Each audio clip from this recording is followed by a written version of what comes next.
Bueno, entonces, fíjense, por ejemplo, yo pensaba eh, por un momento pensé hacer una presentación acá súper, súper detallada de, de, de la clase, ¿no? Incluso con un poco de animación y todo eso, pero no me da tiempo, tengo que otras cosas que hacer, pero traté de hacer algo por el estilo para que no me estén escuchando solo hablar y vean y se entretengan un poco al menos en las imágenes que voy presentando, ¿no? Ahora, ustedes díganme, ¿qué están viendo ahorita? ¿Alguien me puede decir qué están viendo? Es que no tengo este control, no sé qué están viendo. Ah, está una pintura. Ajá.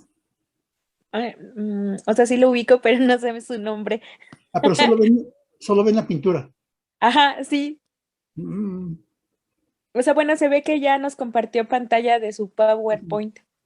sí, pero no ven o sea, por ejemplo, es que quería que vieran a la vez otra pantalla. O sea, no, o sea, dividirle, digamos, no se puede, ¿verdad? En Zoom. Ah, no sé, profesor, creo. Sí, Sí, ayer, nunca. perdón, un profe dividió su pantalla y entonces vimos las dos pantallas al mismo tiempo. Mm, Bueno, su escritorio. ok. Voy a averiguar cómo se hace para poder compartir dos pantallas y poder hacer mucho más fluida la clase, ¿no? Creo que serviría. Pero bueno, por esta ocasión vamos a hacerlo de este modo. Y me parece importante por lo siguiente, porque a veces, digamos, yo me pierdo, voy a estar, digamos, yo voy preparando mis propios textos, ¿no? Cada texto, ayer subí una apuntes de clase de lo que más o menos va a tratar el texto, pero eso solo es un esquema. Yo por otra parte tengo un texto completo que en parte voy a leer y en parte voy a estar comentando, guiado siempre por las cosas que están aquí en estas diapositivas, ¿no?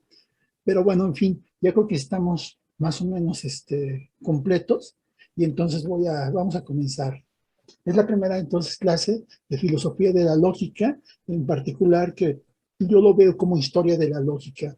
Viendo bueno, nos vamos a concentrar en explorar los orígenes de la lógica, de dónde viene todo esto, por qué llegamos al punto en el que estamos, ¿no? Muchas veces, por ejemplo, las personas imaginan que la lógica, imaginan no sé qué cosas de la lógica, piensan incluso que no sirve de gran cosa, que uno puede vivir sin lógica, hacer filosofía de manera seria, sin lógica y ese tipo de cosas. Yo, sin embargo, creo que no es así, ¿no? Que necesitamos lógica.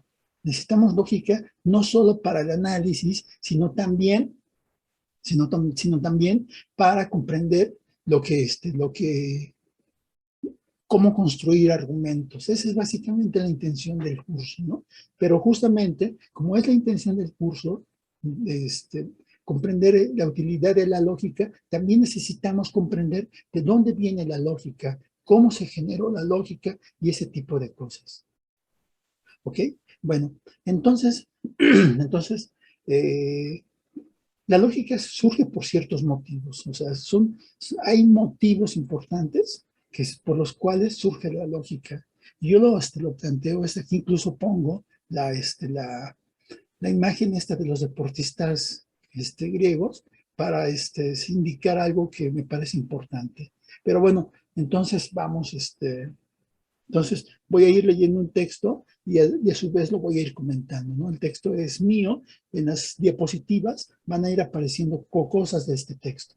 Citas, sobre todo bueno, no sobre todo, citas de pensadores, de distintos pensadores griegos, que mediante los cuales intento apoyar todo lo que voy a comentar esta clase y la siguiente.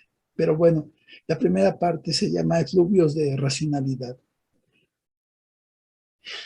Y bueno, se han puesto ya miles de lunas en la Hélade desde que los grandes poetas de la antigüedad, Homero y Hesiodo, así como los siete sabios, cerraron los ojos por última vez.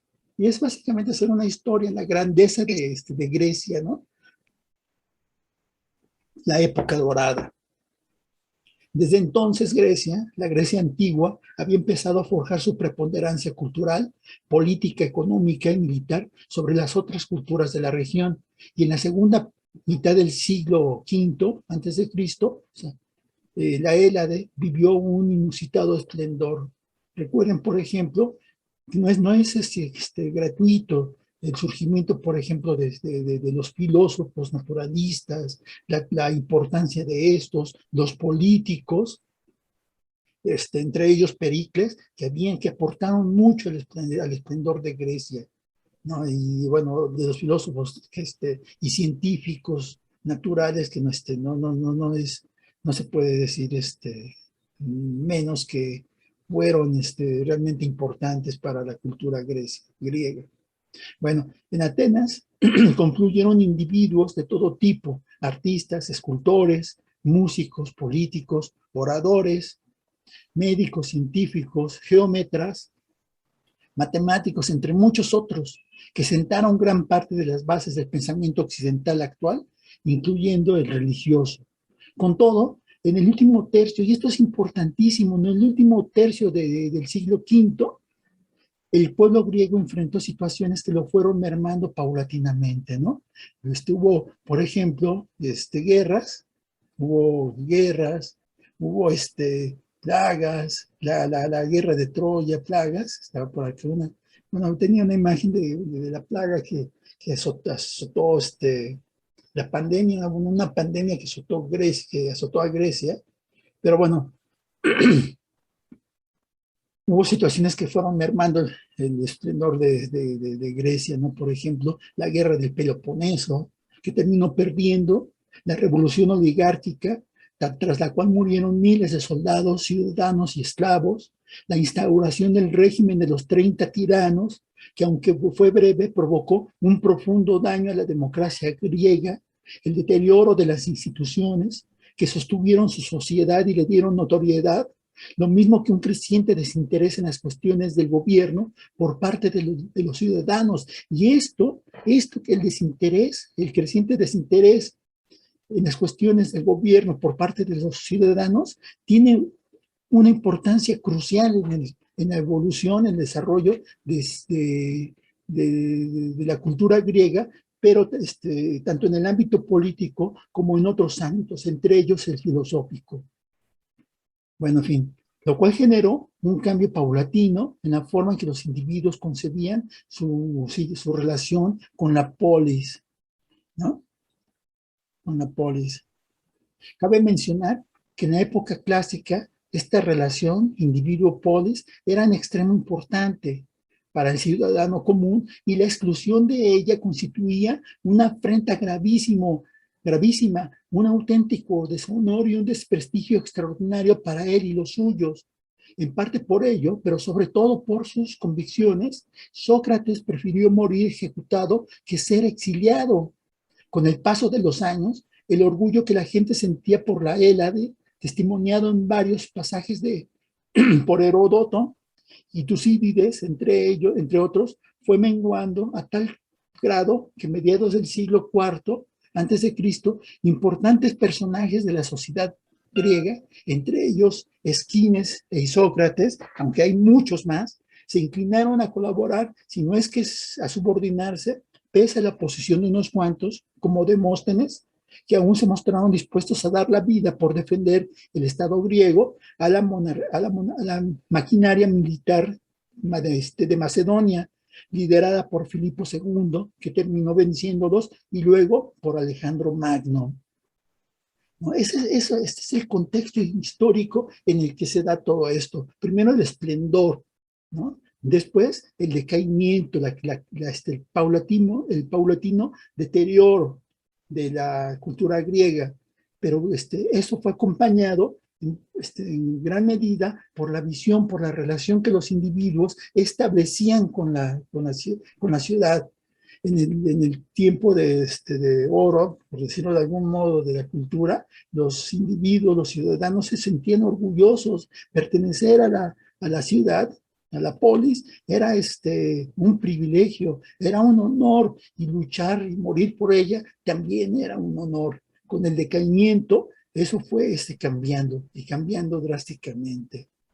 En este contexto surgieron discusiones novedosas, o sea, en este contexto del deterioro de la relación entre los individuos y la polis, surgieron discusiones novedosas. Se fue gestando un desplazamiento paulatino, aunque ya irreversible, en el objeto de reflexión de muchos pensadores, quienes, a diferencia de sus predecesores, dejaron de tratar de explicar, por ejemplo, la naturaleza, o bien a partir de fuerzas sobrenaturales, cuyos dioses se comportaban como humanos, o bien a partir de unos pocos componentes, como señala Aristóteles en el libro primero de la Metafísica, o daban por sentado el papel central de la polis en el individuo, como señala Heródoto en el libro primero de su historia, sino que se centraron en el individuo mismo, como hicieron, por ejemplo, los sofistas, los dialécticos, entre ellos Sócrates,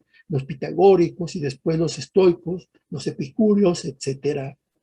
Esta nueva perspectiva llevó a replantear la relación del individuo con la polis y a repensar el tipo de individuo que se aspiraba a formar y, en consecuencia, la sociedad que se pretendía tener. O sea, este cambio de visión en la relación de individuo-polis llevó a repensar cómo, por ejemplo, cómo educar a los individuos, ¿no? ¿Qué individuos se debían formar? ¿Qué sociedad se debía tener? En ambos casos, por ejemplo, el status quo había sido trastocado, por lo que los griegos tuvieron que resolver varias cuestiones cruciales para la polis, entre ellas, qué enseñar y para qué enseñar. Por ejemplo, en la Paideia, Jagger, el estudioso del tiempo, analiza tanto el problema de la educación como la cuestión acerca de quiénes deberían ser los encargados de educar. O sea, eso es crucial. Por eso, por ejemplo, si ustedes ven lo que pasaba en ese tiempo y piensan en el México contemporáneo, también hay una lucha por la educación.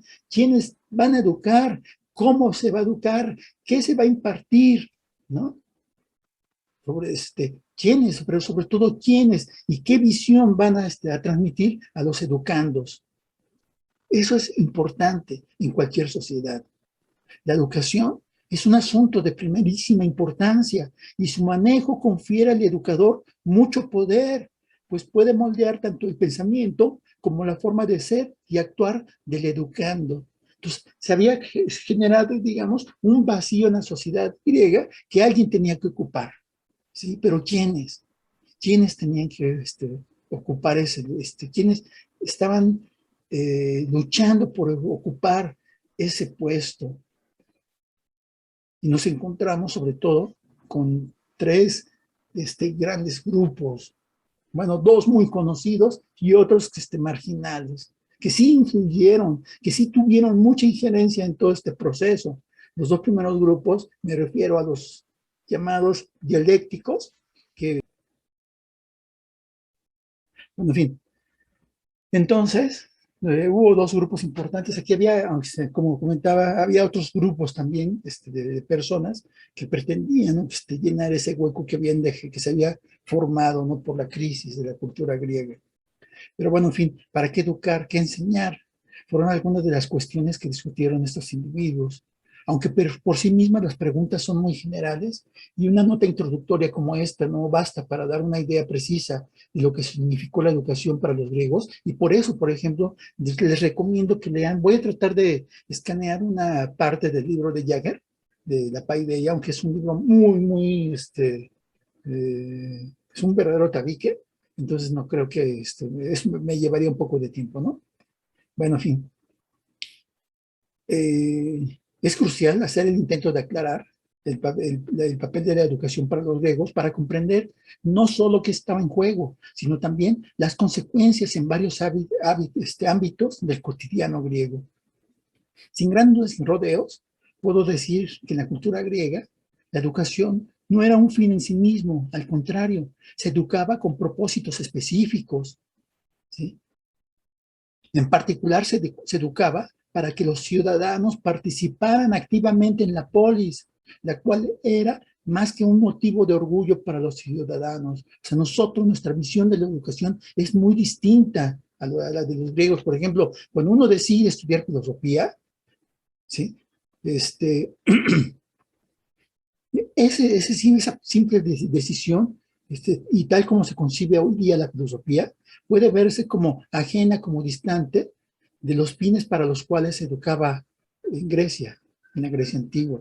Pero bueno, en fin, la cual era más que un motivo de orgullo. Bueno, en particular se educaba para que los ciudadanos participaran activamente en la polis, la cual era más que un motivo de orgullo para los ciudadanos, era el espacio donde el individuo podía alcanzar la plenitud. Para enaltecer la importancia de la polis, Tucídides aseguraba lo siguiente en la historia de la guerra del Peloponeso. ¿Quién quiere leer?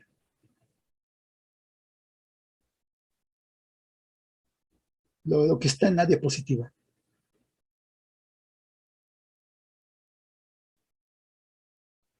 Brenda Reyes, por favor, ¿quieres leer? Sí. Dice Tucídides, la guerra del Peloponeso. Resumiendo, afirmó que nuestra ciudad es, en su conjunto, un ejemplo para Grecia y que cada uno de nuestros ciudadanos individualmente puede, en mi opinión, hacer gala de una personalidad suficientemente capacitada para dedicarse a las más diversas formas de actividad con una gracia y una habilidad extraordinarias. Y que esto no es alarde de palabras inspirado por el momento, sino la verdad de los hechos.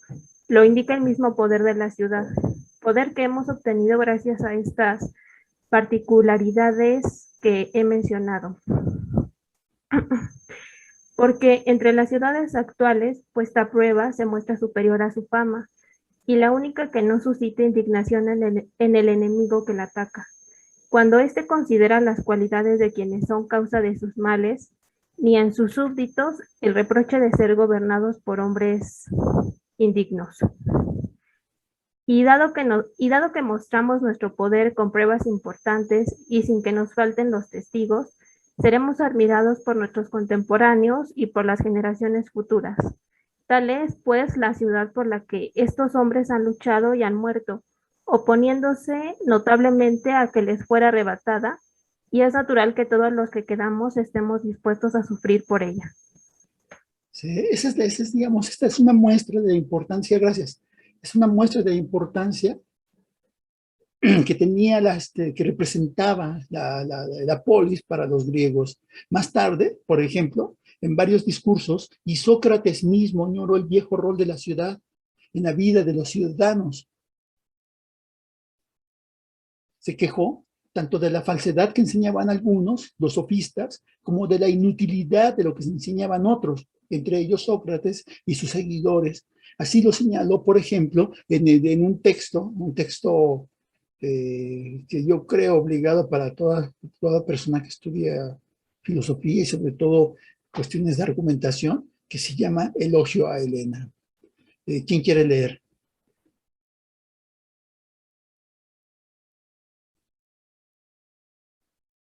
Frida, por favor. Y Sócrates, 1979. Elogio a Helena, 4:6. Pero a pesar de que aquellos se mostraron con tanta claridad que es fácil desarrollar un discurso falso sobre lo que uno se proponga, aún pasan el tiempo en el mismo tópico. A esta gente le hacía falta, alejándose de esa charlatanería que finge convencer con palabras, pero que en los hechos está refutada desde hace mucho tiempo, buscar la verdad y enseñar a sus discípulos los sistemas de gobierno por los que nos regimos y ejercitar su experiencia en estos, pensando que es mucho más importante tener una opinión razonable sobre cosas útiles que saber con exactitud cosas inútiles, y sobresalir un poco en lo grande que destacar mucho en lo pequeño y en lo que nada ayuda para la vida. Y en lo que nada ayuda para la vida. Gracias, Frida. Y esto último es importante. ¿Qué ayuda para la vida? Bueno, en fin, ahorita voy a regresar a esta última parte de qué ayuda para la vida. Ir en contra de la polis era una vergüenza, era una afrenta para la polis misma y por ende, tanto para el individuo que la había causado, como para sus familiares, ¿no?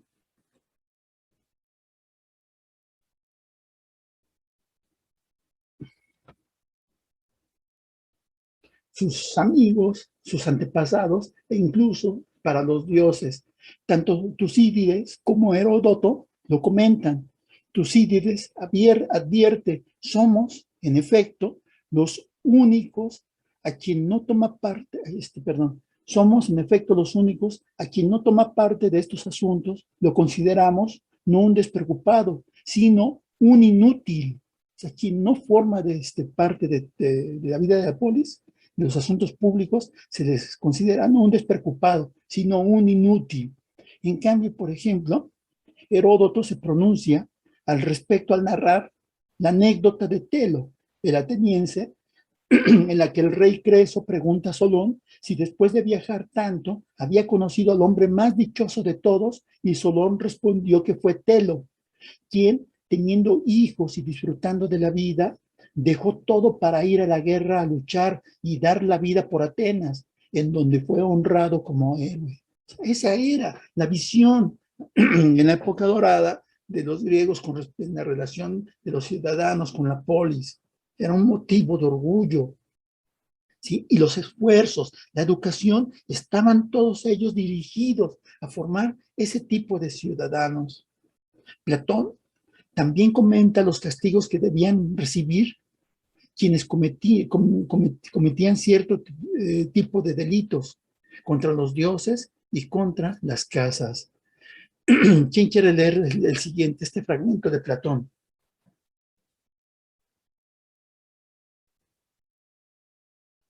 ¿Nadie? Julio, por favor.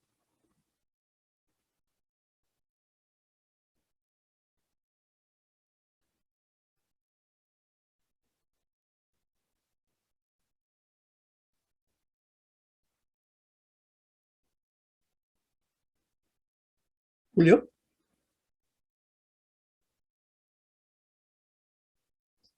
Uy, pero ¿cómo activo el micrófono? Déjame ver rapidísimo, como no sé cómo activar micrófonos.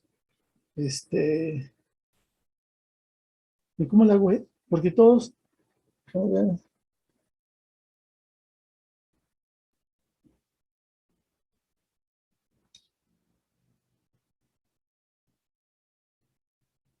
no sé cómo activar eso. Creo que sí lo puedes activar por tu cuenta. Sí, de hecho.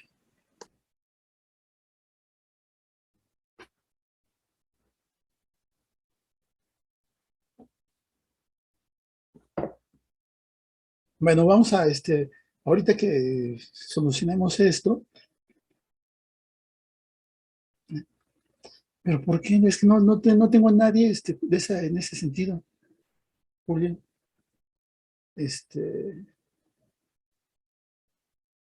Oh, Dios. Si quiere yo lo leo. Sí, por favor. Ahorita regresamos con Julio. Sí. Platón, Leyes 10, 909 BAD. De esto sostengo, si alguien pareciere ser culpable, condénelo al tribunal a ser encarcelado según la ley en la cárcel del interior del país, pero nunca se acerque a ellos ningún hombre libre, sino que reciban de esclavos la comida ordenada por los guardianes de la ley. Una vez que haya muerto, deben arrojarlo insepulto más allá de la frontera. Si algún libre colaborare a sepultarlo, sea posible al que lo desee llevarlo a juicio por impiedad. Si dejare hijos aptos para la ciudad, los encargados de los huérfanos deben atenderlos como si fueran huérfanos, de una manera en nada peor que a los otros, a partir del día en que su padre hubiere sido encontrado merecedor de ese castigo. Gracias. Fíjense, por ejemplo, aquí en este texto de Platón que aparece en las leyes, hay varias partes que uno puede, en las que uno puede detenerse a pensar, a reflexionar, ¿no? Sobre todo por lo que representaba la ciudad para los individuos. No se acerca a ellos ningún hombre libre. O sea, ese es el repudio que generaban las personas que tenían problemas con la ciudad, que habían hecho alguna afrenta contra esta. O por ejemplo, la siguiente parte que dice, deben arrojarlo insepulto más allá de la frontera. Y es esto de arrojarlo insepulto, era una verdadera vergüenza, era lo peor, porque al final, las personas que no eran sepultadas por esos motivos, al final no llegaban al Hades. Y eso era así como de las cosas, de las peores cosas que le podía suceder a un griego, ¿no? O por ejemplo, la forma en que trataban hasta los huérfanos también refleja lo que el castigo, la vergüenza, la humillación que tenían que sufrir, no solo los individuos que habían cometido la afrenta, sino también sus familiares. ¿Ok? Un ejemplo de otro orden que ilustra la importancia de la polis para los griegos, lo vemos en lo que ocurría en los Juegos Olímpicos. En lo que ocurría en los Juegos Olímpicos. Un triunfo en ellos significaba a los competidores ser tratados como héroes y eran motivo de orgullo para la ciudad a la que pertenecían. Por eso, luchar para la ciudad era más que un privilegio. La ciudad era central para los ciudadanos, así que para cumplir con lo que se esperaba de ellos, tenían que prepararse lo mejor posible y desde muy temprana edad se les enseñaba escritura, gramática y aritmética. Después, literatura y música. Y antes de entrar a la adultez, tiempo en que se les preparaba para la vida en la polis, en donde se realizarían como ciudadanos, lo que significaba que se inmiscuirían en el interés de la ciudad y de los ciudadanos. Se les enseñaba tanto gimnasia y atletismo como retórica, materia esta última central para los jóvenes, pues en esos tiempos la retórica no se entendía de una manera distinta a lo que hoy día entendemos por retórica. ¿Sí? En ese tiempo la retórica era entendida como oratoria y política, como oratoria y política. Era la última parte de la formación de los individuos. Y en esa última parte de la formación de individuos venían todas estas personas que pretendían tomar control sobre la educación de los jóvenes. ¿Sí? Porque ya iban a ejercer influencia en la vida de la polis. Sobre decir que a esta última etapa de la enseñanza llegaban pocos jóvenes, dado lo costoso que podía ser. Aunque este último comentario puede ser ocioso, no lo es. Algunas discusiones entre distintas facciones tienen como centro los dineros, y tienen como centro los dineros porque era la forma en que trataban de desacreditar a los otros. Y eso lo voy a tocar un poco más adelante. Aunque la gente pudiera tener muchas razones para mandar a sus hijos a formarse con una persona u otra, uno de los criterios que tomaban en cuenta, dada la importancia de la polis, era elegir a un educador, ¿sí? Pero alguien que supiera enseñar cómo destacar en la polis. Y nadie mejor que un conocedor en esas cosas, nadie mejor que alguien que enseñara a los jóvenes a ser virtuosos para la ciudad, pero ¿qué era la virtud para los griegos? También, por ejemplo, en los diálogos se discute una y otra vez qué es la virtud, ¿no? O cosas afines. Por eso la importancia, se escogía a una persona o se seleccionaba a una persona como educador de los chavos, a alguien que supiera cómo enseñar, destacar en la polis, ¿sí? A alguien que supiera cómo enseñar a ser virtuosos en la vida de la polis. Pero la pregunta es, ¿qué era la virtud? Y como en ese entonces, estoy hablando alrededor del siglo IV antes de Cristo ya, entonces la visión ya había cambiado, ¿sí? La visión en cuanto a la relación del individuo con la polis había cambiado ya. No era la misma que en la época dorada de la Grecia antigua. Entonces, vamos a ver rápido qué pasaba con la idea de virtud. Obviamente, no pretendo dar una respuesta definida a esta cuestión, o sea, no hay tesis enteras en las cuales las personas se dedican a discutir este tema, ¿no? Pero bueno, vamos a ver si lo que digo es suficiente. Lamentablemente, No hubo una concepción única y uniforme sobre qué debía entenderse por virtud, o la palabra griega era arete, ¿no? A veces, incluso las distintas nociones eran diferentes y hasta irreconciliables. Platón comentaba, ¿quién quiere leer?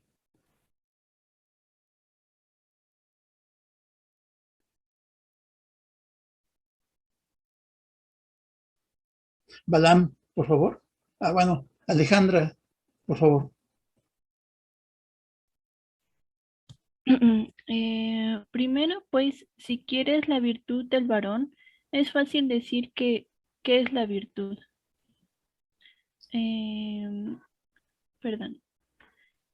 Ser capaz de manejar los asuntos de la ciudad y al realizarlos hacer el bien a los amigos y mal a los enemigos.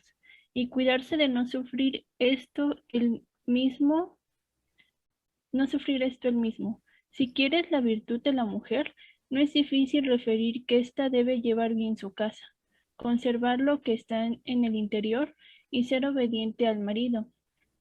Y otra es la virtud del niño, tanto de la niña como del niño, y del anciano, sea libre, sea esclavo. Y existen otras muchas virtudes, así que no hay apuro en decir qué es la virtud. ¿Qué es la virtud? Y esta fue una discusión central entre estas personas.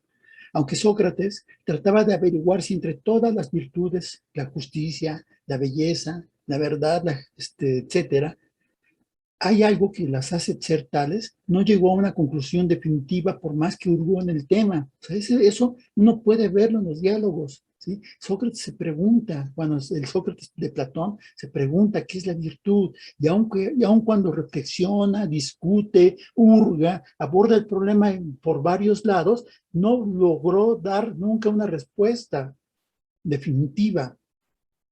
A diferencia de los sofistas, que no dudaban categóricamente que enseñaban la virtud, como afirma Gorgias en el diálogo platónico, que lleva su nombre. En varios diálogos,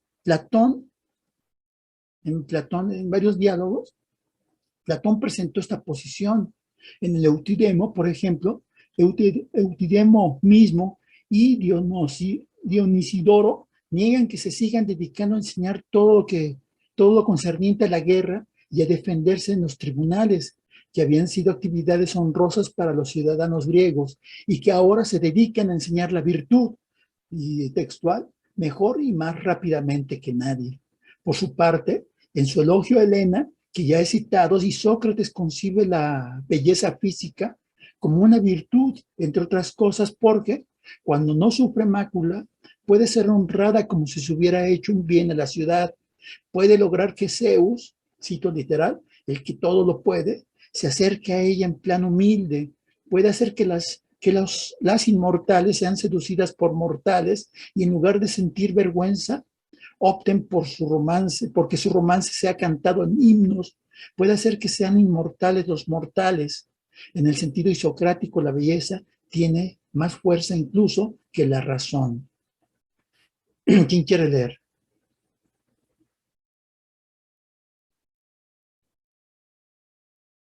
Bueno, escojo rápido. Balam, por favor. Sí, y Sócrates, 1979, Elogio a Helena, 54. Es fácil comprender su poder, pues muchas cosas que no participan de valor, sabiduría o justicia aparecen más estimadas que cada una de estas cualidades, pero las que carecen de belleza, en nada las hallaremos atractivas, sino todas despreciables, excepto cuantas participen de esta apariencia, y la virtud es muy apreciada precisamente por esto, porque es la más bella de las maneras de ser. Gracias, Balam. Fíjense, por ejemplo, ahorita me acordé, ahorita que estaba leyendo Balam, y es algo que no traje no escribí, pero ahorita me acordé una cita que marqué hace mucho tiempo de Tucídides en la guerra del Peloponeso, en el libro 2, en la numeración canónica 49.1, dice Tucídides: amamos la belleza con sencillez y el saber sin relajación. Nos servimos de la riqueza como oportunidad para la acción que como pretexto para la vanagloria, y entre nosotros no es un motivo de vergüenza para nadie reconocer su pobreza, sino que lo es más bien no hacer nada para evitarla, ¿no? Amamos la belleza con sencillez. Bueno, esa es la posición de los griegos con respecto a la belleza. Por eso Isócrates tiene esta concepción muy particular de la belleza. La belleza incluso en ese sentido es como una virtud. El ciudadano común con frecuencia relacionaba la arete, la virtud, con la superioridad del individuo en todos los órdenes de la vida, pero sobre todo con el éxito social, como eran los sofistas. Los sofistas particularmente tenían esta visión de la virtud. La arete, en la concepción tradicional griega, era la manifestación de la excelencia cívica. Por eso los sofistas eran muy socorridos, por eso muchas personas recurrían a los sofistas y además eran muy bien pagados, a diferencia, por ejemplo, de los dialécticos, entre los que estaba Sócrates, que fue en sentido contrario, principalmente por sus enseñanzas, en cuyo centro puso al individuo y no la polis. He aquí la gran diferencia, el parteaguas entre los sofistas y Sócrates, incluso entre Sócrates e Isócrates. La famosa sentencia, conócete a ti mismo, que Sócrates expresa en la Apología y que los epicúreos completaban con, que es lo más difícil, es prueba de eso. Por ello fue mal visto por sus contemporáneos, perseguido, acusado de corromper a los jóvenes, condenado al exilio y tras su negativa, ejecutado.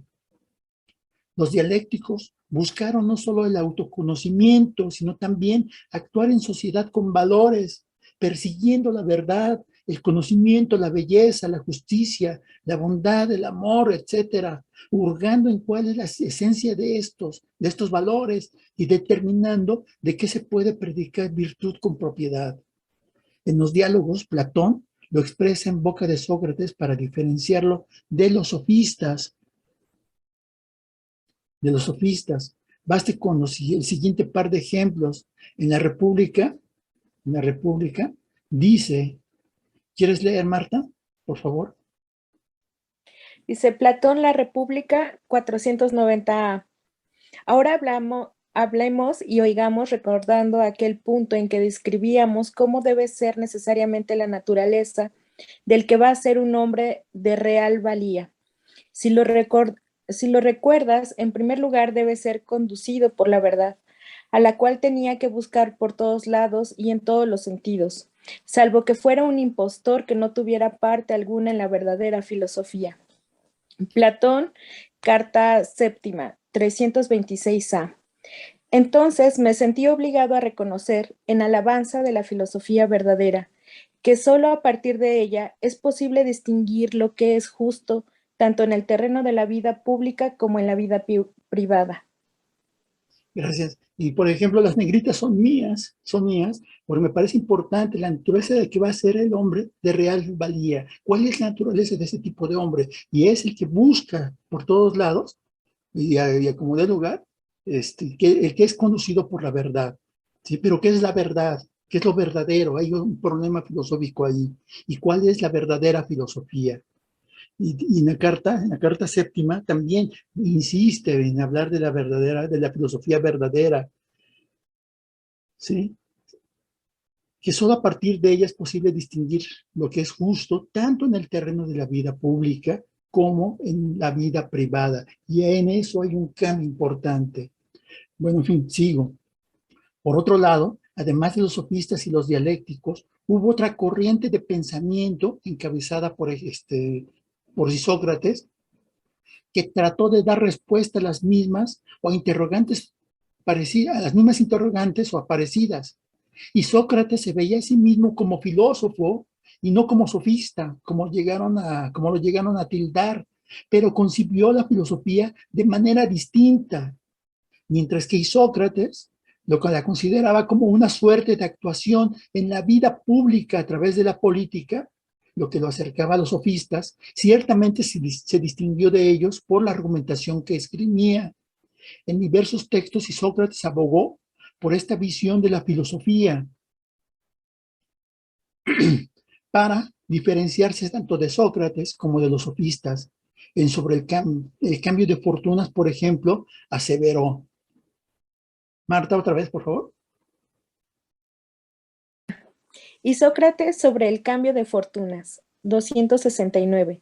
Creo que estas extrañas teorías son iguales a las prestidigitaciones que no sirven para nada y hacen formar círculos a los ignorantes.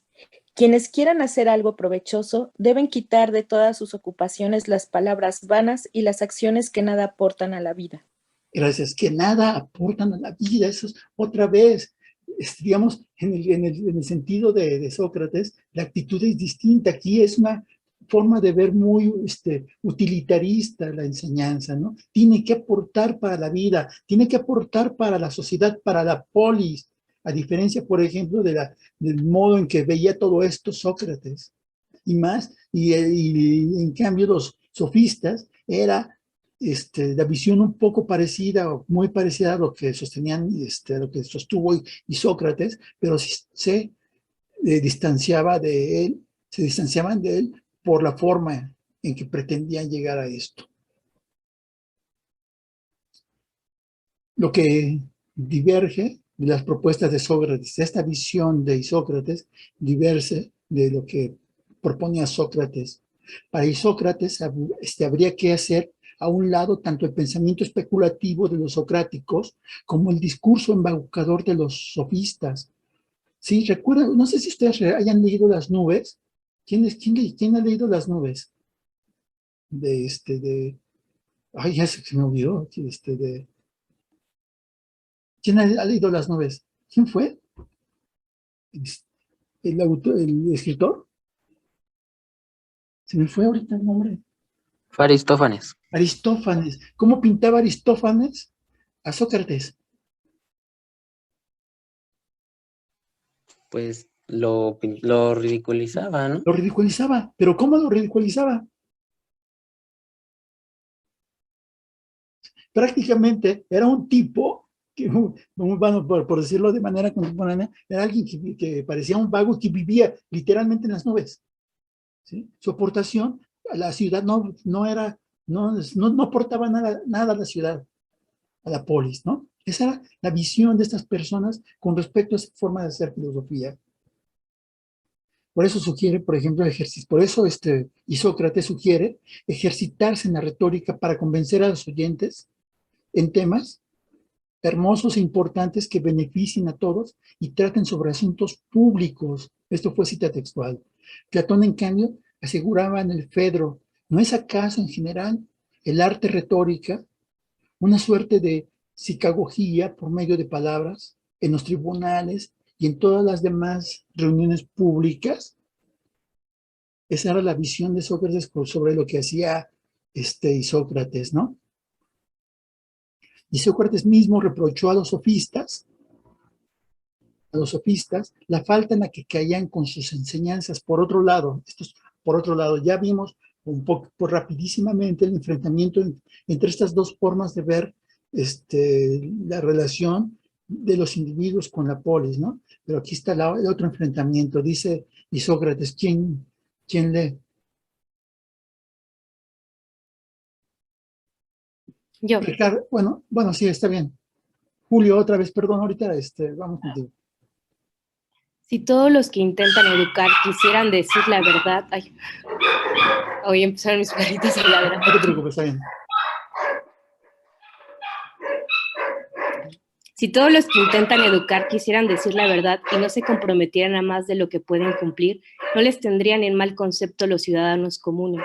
Pero ahora, los que se atreven a fanfarronear muy irreflexiblemente han hecho parecer que deciden más sensatamente quienes eligen la molicie que quienes se ocupan de la filosofía.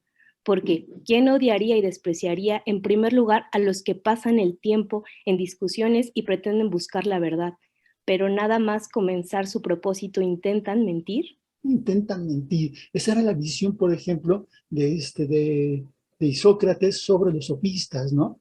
O sea, los sofistas básicamente son personas que embaucan, que engañan. La concepción de la filosofía de Isócrates era la búsqueda de la verdad, igual que Sócrates, pero ofrendada para el beneficio de la polis, a diferencia de Sócrates. Así se apartó de los sofistas, cuya búsqueda era la enseñanza de la persuasión, pero también de Sócrates, cuya búsqueda era qué es el individuo. Hay diferencias importantes y cuál de estas cosas al final termina ocupando el lugar de los educadores. Eso es súper importante e interesante. Las discusiones entre estos pensadores se dieron hasta en asuntos nimios, se dieron hasta en, hasta en asuntos nimios, como y Sócrates, por ejemplo, señaló, refiriéndose a los dialécticos, en particular a Sócrates, diciendo lo siguiente, Ricardo.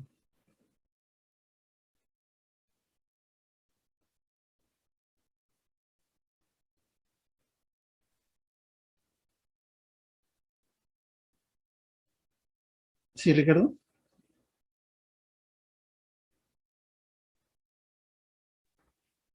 No se oye.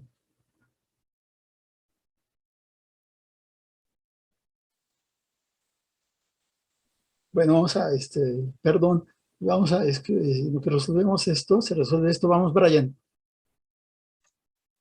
Y dicen que para nada necesitan el dinero, llamando a la riqueza plata baja y oropel, pero por una pequeña ganancia prometen todo menos la inmortalidad a los que están con ellos. Y lo más ridículo de todo es que desconfían de esos, de quienes tienen que cobrar y a quienes pretenden transmitir ese sentido de justicia. Y además exigen como fiadores de sus discípulos a gente de la que nunca han sido maestros, y deciden bien sobre su seguridad, pero hacen lo contrario de la que anuncian. Ok, gracias. El asunto de los dineros, hasta cierto punto irrelevante y para algunos frívolo, como mencioné mucho más arriba, resulta no serlo si se le considera la luz de aquello por lo que se estaba pagando. Uno de los ardides a los que se recurría para destacar, para desacreditar al opositor, era dando a conocer lo que cobraban por sus enseñanzas. Y Sócrates, por ejemplo, aseguraba con respecto a los sofistas que, sigue Brian, por favor. Estos individuos han llegado a tal atrevimiento que intentan convencer a los jóvenes de que, si tienen trato con ellos, sabrán lo que se debe hacer y, por medio de esta ciencia, serán felices. Y establecidos como maestros y dueños de bienes tan importantes, no se avergüenzan de pedir por ellos 3 o 4 minas. Por su parte, en Apología, Sócrates, el Sócrates de Platón, aseguraba que no cobraba. Arturo, por favor. Si habéis oído a alguien decir que yo intento educar a los hombres y que cobro dinero, tampoco es verdad, pues a mí también me parece hermoso que alguien sea capaz de educar a los hombres como Gorgias de Leontino, Pródico de Ceos e Hipias de Élide. Cada uno de estos atenienses, yendo de una ciudad a otra, persuaden a los jóvenes, a quienes les es posible recibir lecciones gratuitamente del que quieran de sus conciudadanos, a que abandonen las lecciones de estos y reciban las suyas, pagándoles dinero y debiéndoles agradecimiento. Gracias. Pese a negarlo, Sócrates mismo fue acusado de recibir dinero por sus enseñanzas. Y Sócrates, como acabo de citar, lo acusó de ello. Y en las nubes, Aristófanes, aquí está citado, sugirió que en efecto Sócrates cobraba. Los dioses, dice Sócrates, el Sócrates de Aristófanes, no son moneda que aceptemos nosotros, cita textual.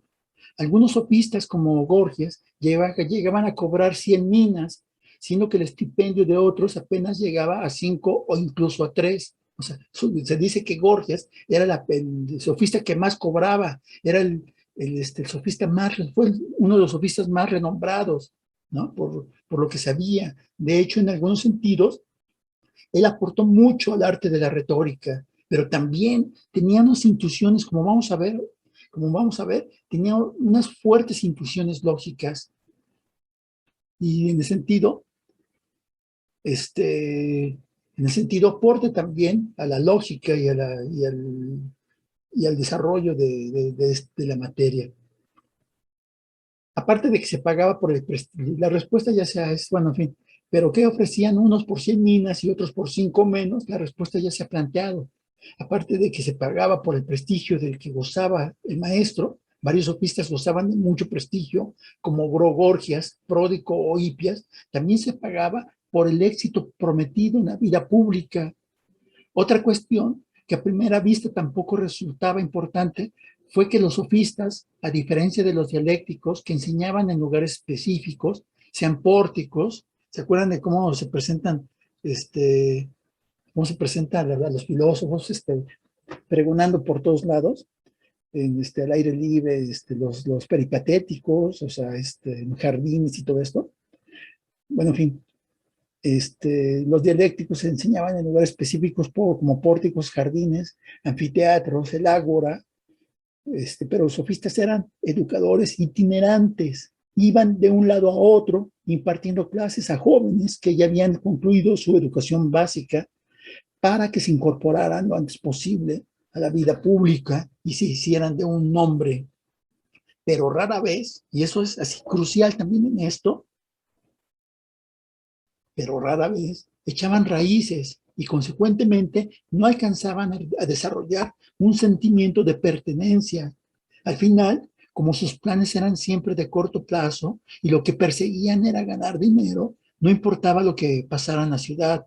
Si era bueno, bien, si no, también. No responderían por nada, dice, por ejemplo, Jagger en La Paideia. Frida, ¿puedes leer? Los retóricos y los sofistas de los diálogos de Platón carecen de razón en contra de Sócrates, ya desde el primer momento, por el mero hecho de ser extranjeros y porque no comprenden en modo alguno el verdadero problema de este Estado y de sus hombres. Quien no llega a tener arraigo termina no solo no comprendiendo el lugar en el que está, sino que además termina no importándole lo que pasa ahí. Ya lo decía Isócrates con respecto a Gorgias.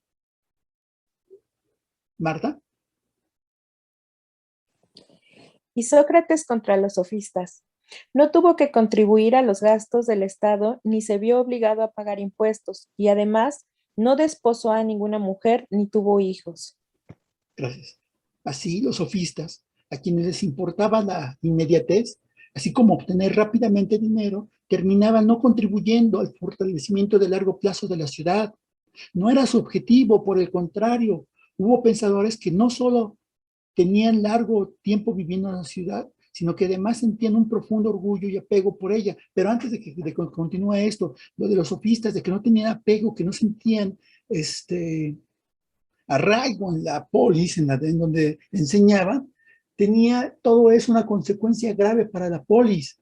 ¿Qué pasa con las personas, por ejemplo, que no tienen arraigo, que solo están, digamos, ahí, o estaban dispuestas a enseñar lo que sabían por dinero? Finalmente ocurría que no importaba la polis, no les importaba en realidad la polis, ni lo que pasara en ella, y por lo tanto, no les importaban, por ejemplo, las leyes, ¿no?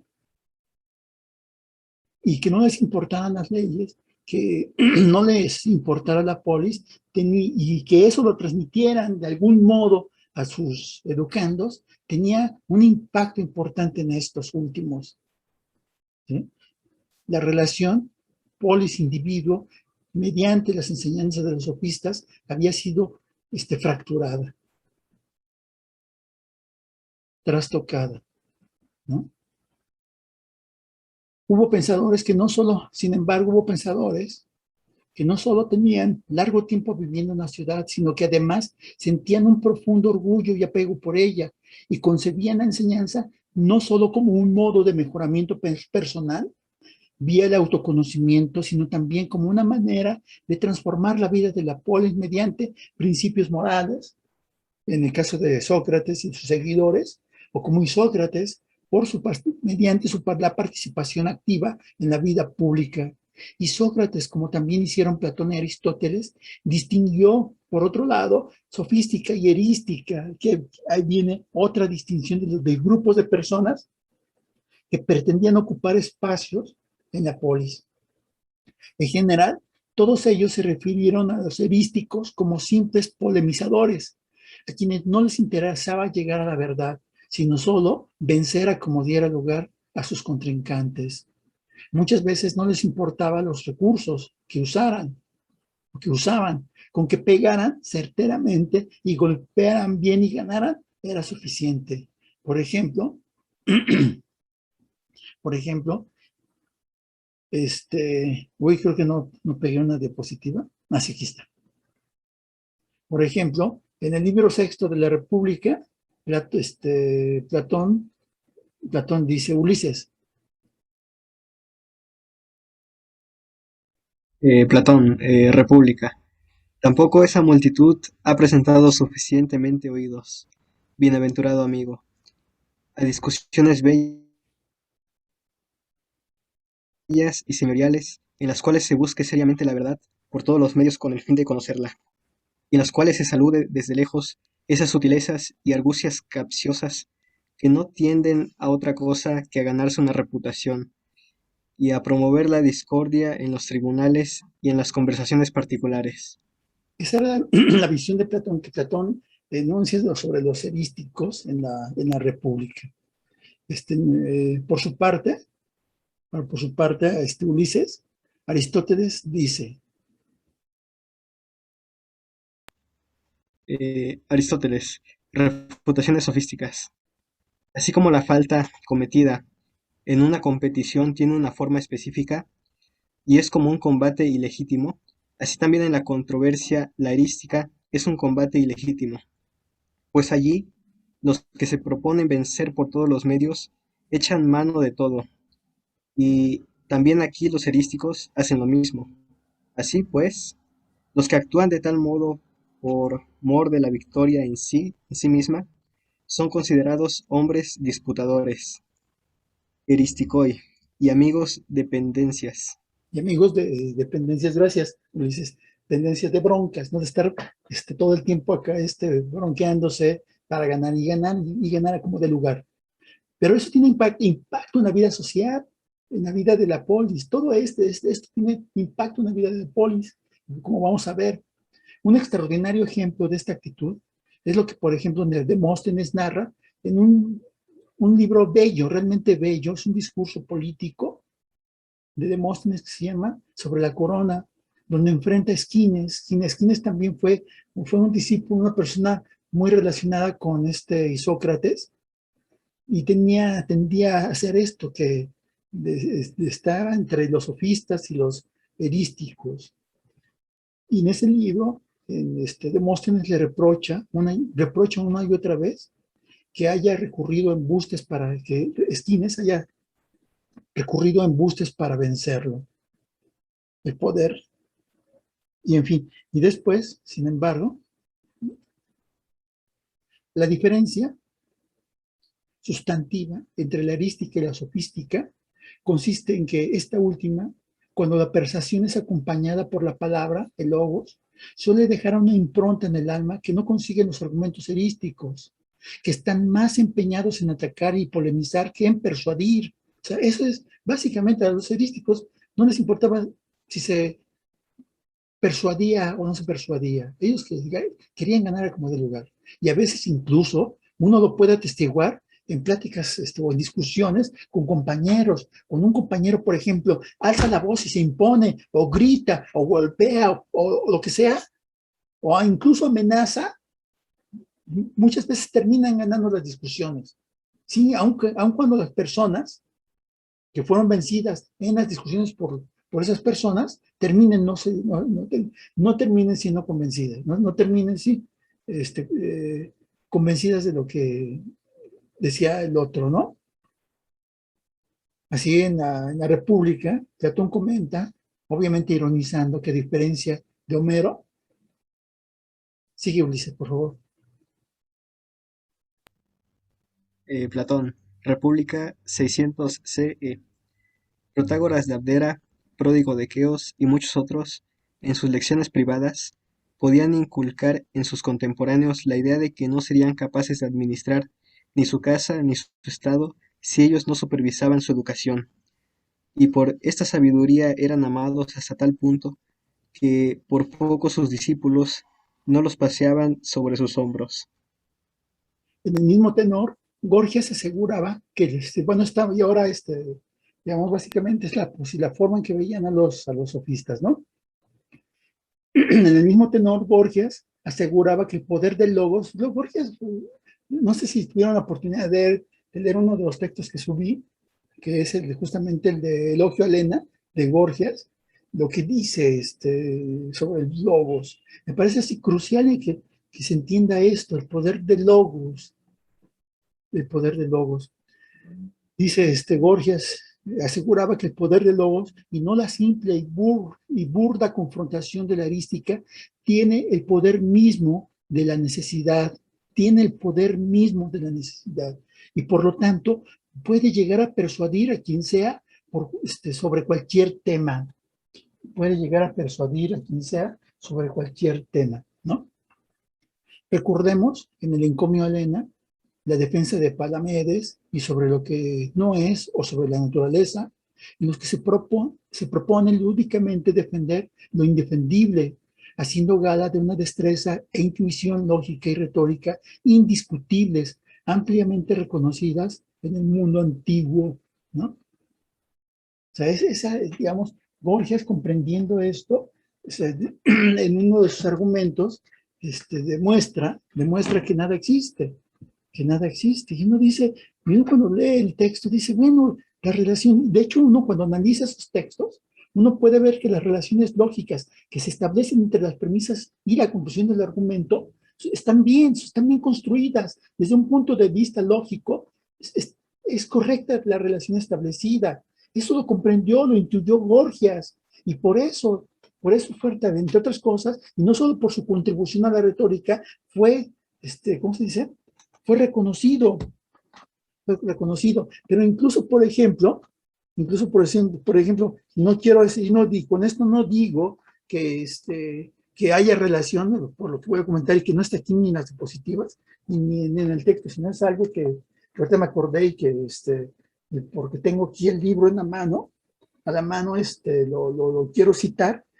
De hecho, el poder de Logos lo había reconocido, se dio cuenta de esto, Gorgias. Pero también, por ejemplo, uno puede encontrar esta idea del poder de Logos, ¿sí? Incluso, por ejemplo, en los evangelios y en el Viejo Testamento, ¿no? O sea, no es que tengan relación, o no sé, pero cuando uno se da cuenta de lo que puede hacer la palabra, ¿sí? Vean, por ejemplo, lo que dice la Biblia, ¿no?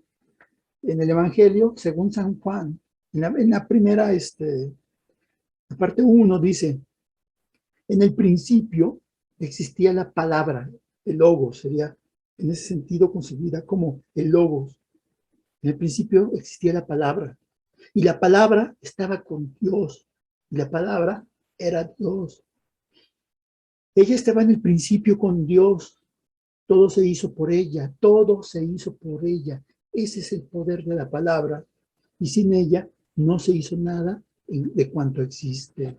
Bueno, es la concepción en la antigüedad de la palabra. Gorgias lo vio, otras personas también lo vieron, lo notaron, pero Gorgias en particular lo enuncia en el encomio a Helena. Resulta importante enfatizar en esto último. Dialécticos y sofistas pretendían enseñar la virtud, pero la manera en que la concebían era distinta, lo mismo que la técnica y la técnica empleada en sus procedimientos, si es que había una técnica. Esto es importante porque muchas veces uno trata o piensa que tanto Platón como los sofistas tenían una técnica, ¿no? Pero habría que discutir si en realidad la tenían. Bueno, concebían la virtud esencialmente como conocimiento de sí, y en consecuencia, en particular Sócrates como conocimiento de sí. La virtud es esencialmente en Sócrates conocimiento de sí mismo, y en consecuencia como la consecución de lo verdadero, pues no hay conocimiento falso. Mientras que para los sofistas la virtud era esencialmente persuasión, con o sin verdad, haciendo pasar por buenos argumentos que no lo son, es decir, sofismas, sin que el adversario se percate de ello. En ambos casos, el propósito también variaba. En el caso de los dialécticos, en particular en Sócrates, el hombre debía conocerse para ser mejor. En el caso de los sofistas, el hombre debía pretender ser mejor a toda costa. Borges hablaba del poder mismo de la necesidad de Logos en el proceso de convencimiento. El Logos aseguraba, y cito, es un poderoso soberano que con un cuerpo pequeñísimo y completamente invisible, lleva a cabo obras sumamente divinas. Esto está en el encomio a Helena.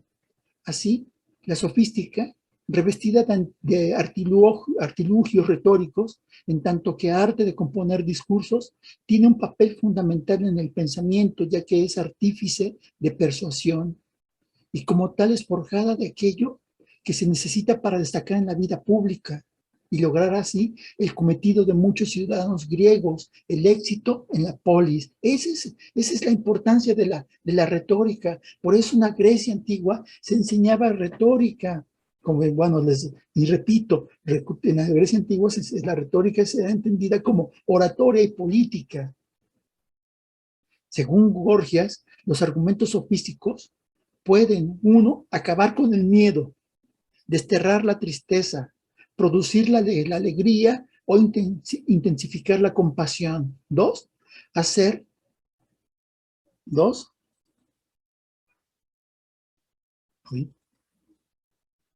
un segundo. Dos, hacer que lo increíble y oscuro parezca claro a los ojos de la opinión. Tres, lograr convencer en los discursos judiciales que están escritos con arte, aunque los argumentos no sean dichos con verdad. Y este punto 3 también es crucial, por lo que voy a decir hacia el final de esta exposición. ¿Sí? Y repito, lograr convencer en los discursos judiciales que están escritos con arte, aunque los argumentos no sean dichos con verdad. Y 4, hacer que los oponentes en una discusión filosófica cambien fácilmente de opinión. Esto está en el encomio de Helena. El éxito de los sofistas radicó en que sus enseñanzas o discusiones se anidaban en el ámbito de lo plausible y verosímil, no en el de las certezas como pretendía Sócrates, como pretendió Platón y sus seguidores. El sofista aprovechaba cualquier resquicio para manipular y para persuadir al oponente. Resulta obvio, pues, que en el ámbito de las certezas no podía hacer gran cosa los sofistas. En otras palabras, el poder de la persuasión de la sofística residió en el ámbito de la doxa, en la manipulación de las creencias, no en el de la episteme. Ya lo apuntaba Gorgias al reflexionar sobre logos en el encomio Helena. La palabra apunta, Gorgias, puede acabar con el miedo, desterrar la aflicción, producir la alegría o intensificar la compasión, como mencioné ahorita. Tiene el poder del encantamiento, tiene el poder de la necesidad. Puede seducir, persuadir, transformar mediante la fascinación y tiene ese efecto sobre todo porque se basa en las creencias u opiniones de la gente. La palabra, junto con la opinión, dice Gorgias, logran que lo increíble y oscuro parezca claro.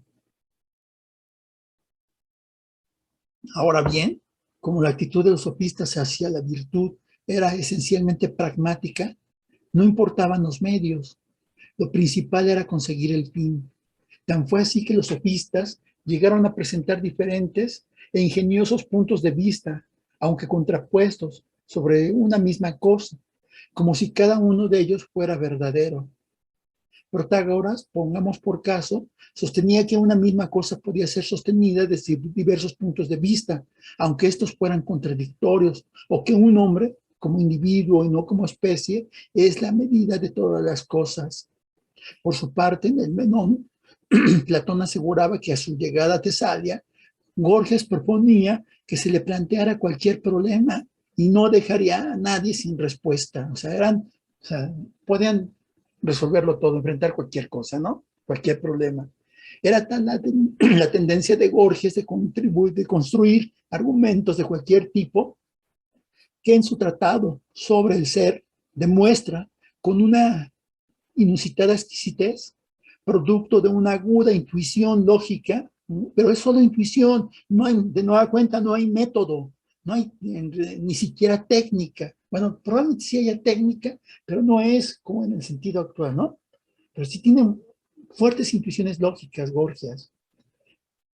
Producto de una aguda intuición lógica pocas veces vista en la antigüedad, que absolutamente nada existe, ni el ser, ni el no ser, lo que causó gran perplejidad, ¿no? Lo que no escribió Gorgias, y eso uno puede hacer una reflexión de ello, y ahí la habilidad en el manejo del lenguaje es que si nada existe, ni siquiera existe lo que escribió, ni el pensamiento de que nada existe, existe. Pero si nada existe, el pensamiento de que nada existe es verdadero. Luego, el pensamiento de que nada existe, existe. Por tanto, la asunción de que nada existe lleva a la paradoja de que a la vez algo existe y no existe, lo que es contradictorio. Por lo tanto, algo existe, que es contrario a la conclusión. Aquí llega la prestidigitación argumentativa de Gorgias, ¿no? Aparte de que Gorgias construyó varios, bueno, y tal vez me hubiera gustado, creo, no sé si lo tengo aquí en la mano, poner partes del texto de Gorgias sobre el ser. Desde un punto de vista lógico es interesante. Los argumentos, los argumentos que componen la estructura general de esta prestidigitación argumentativa resultan ser, desde un punto de vista lógico, válidos. Pero uno dice, ¿cómo? Aquí hay algo raro. ¿Qué es eso raro que hay aquí? Entonces, uno se va, se está moviendo en el ámbito de la doxa, y por eso uno dice, bueno, ¿puedo aceptar esto? Sí. ¿Puedo aceptar esto otro? Bueno, sí. ¿La relación lógica establecida está bien? Sí, por supuesto. ¿Pero por qué es válido? ¿No? Entonces, si uno revisa en el ámbito en el que se mueve, entonces uno pues, se puede ver cuál es la debilidad del argumento, de los argumentos. Bueno, en fin. Como otros filósofos en la antigüedad, como acabo de mencionar, vio el poder de logos y lo que éste podía generar. No se trataba de palabras sofisticadas y bien acomodadas para obtener el efecto deseado en la audiencia, en su alumnado, como ocurría con otros sofistas de la época que tenían conocimiento de la retórica. Sus logros en la argumentación rebasaron con creces ese ámbito. O sea, como lo acabo de comentar, ¿sí? Sus intuiciones lógicas rebasaron o rebasaban en ocasiones el ámbito de la mera retórica. Las estructuras del lenguaje, basadas en una envidiable intuición lógica, revistieron de solidez a sus argumentos. No era solo el poder de la necesidad de la palabra, sino una fuerte intuición acerca de la relación lógica entre premisas y conclusión, es decir, la implicación lógica. Quizá sea un despropósito afirmar esto. Finalmente, hasta donde se sabe, no elaboró ninguna reflexión sobre la relación de implicación. No hay nada parecido en los textos que nos llegaron de Gorgias y los sofistas, pero lo que quedó, la forma en que relacionaba oraciones con oraciones, nos deja ver uno puede ver en ello que sus intuiciones sobre las relaciones lógicas de premisas y conclusión eran más que fuertes. ¿Sí? Finalmente, hasta donde sabemos, no elaboró ninguna reflexión sobre la relación de implicación, ni sobre asuntos propiamente lógicos, pero que varios de sus argumentos son lógicamente válidos, es decir, válidos por su forma, lo son. En sus refutaciones sofísticas, Aristóteles señala, Rack, por favor.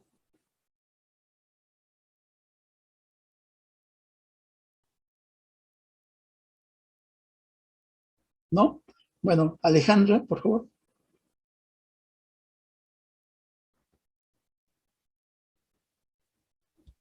Sí. Aristóteles, Refutaciones Sofísticas 165a, 21-23. La sofística es una sabiduría que parece tal, pero no lo es, y el sofista es uno que lucra por medio de una sabiduría que parece tal, pero no lo es. Que parece tal, pero no lo es. Muy bien, gracias. Fíjense, por ejemplo, y es cierto esto, lo que decía Sócrates parecía sabiduría, pero no lo era. Perdón, Gorgias, lo que decía Gorgias, parecía sabiduría, pero no lo era, ¿no? Y eso hace una diferencia importante, una diferencia muy importante. La dialéctica, en cambio, para Platón, era el arte de disputar.